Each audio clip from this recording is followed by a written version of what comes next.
So we are in week 3 of our study through the book of Exodus. And this week, actually, we're going to move to the book of Psalms. Last week when we left Moses, he was in the wilderness. He had just ran away from Egypt. He had become a shepherd.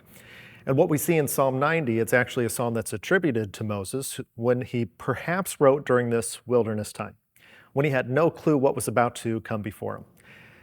So while Moses is sitting in the wilderness, what is he wandering about?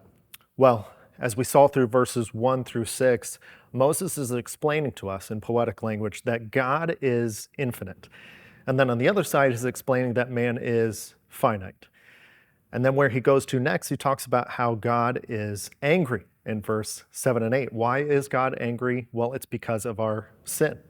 So God is infinite and angry, and we are finite, and we're the reason that God is angry. We're the reason that we are finite because of the fall of creation in Genesis chapter 3. So where does Moses go to next? What's interesting is he tells us to do a couple things. He wants us in verse 11 and 12 to know the power of God's anger, not to experience the power of God's anger. That's exactly what's going to happen to the Egyptians coming up when we see the plagues. They're going to get the full brunt of God's anger. But he wants the people to know the power of God's anger. Why? Because that's where wisdom comes from. When we acknowledge that God is holy and righteous and perfect, we understand that we have to measure up.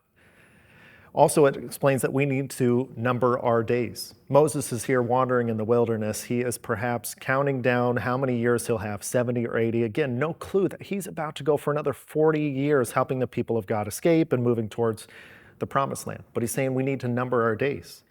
Why? Because that's where wisdom comes from. Many times at the end of our lives, that's where we understand, I wish I wouldn't have worked so much. I wish I would have spent more time with my family.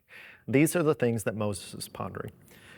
But Moses doesn't stop there. What happens next in verse 13 through 17 is he's going to talk about how God is compassionate and he wants to see God's unfailing love and he wants us to show the good deeds that God can do. Why would this angry, infinite God show compassion to these finite, sinful human beings who have made God so angry? Well, this is why Exodus is such a good parallel to the Christian life that we see through the work of Jesus Christ.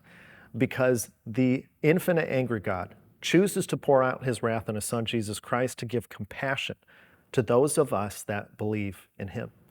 That's one of the biggest motivators for us. If God, who is angry because of our sin, can choose compassion for us, can we not give that compassion to others? I hope you dig in that in your studies this week. It's going to be a great time. Hope to see you back next week at church.